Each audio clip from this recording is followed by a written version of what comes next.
નમસ્કાર વિદ્યાર્થી મિત્રો, બ્રાઇટ ફ્યુચર યુટ્યુબ ચેનલમાં આપનું સ્વાગત છે.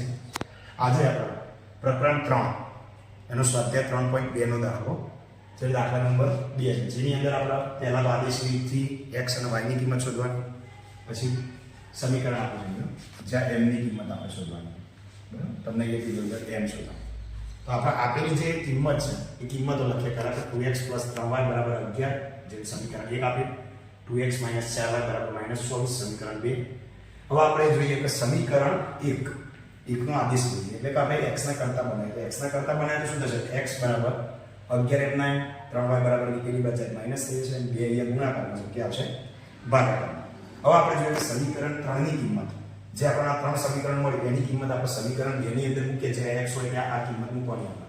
તો 2x - 4y = -24, તેની અંદર x ની જગ્યાએ જો કિંમત મૂકીએ તો 2, x ની જગ્યાએ આપણે લખવાનું 11 - 3y છે એમાં 2. અહીંયા જોઈએ તો 2 તો ઉડી જશે, -4y = -24 એમના એમ. હવે આપણે જોઈએ જે વધેલી કિંમતો એ લખી દઈએ કે 11 - 3y - 4y = -24.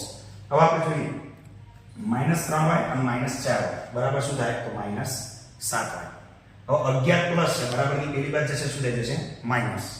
હવે અહીંયા આપણે આગળ બીજું જોઈએ કે 7 અહીંયા ગુણાકારમાં છે તો બરાબરની ક્યાં જશે? ભાગાકારમાં. અને 24 અને 11 એ બંનેનો સરવાળો થશે 35. બંનેમાં માઈનસ કોમન છે તો માઈનસ ઉડી જશે.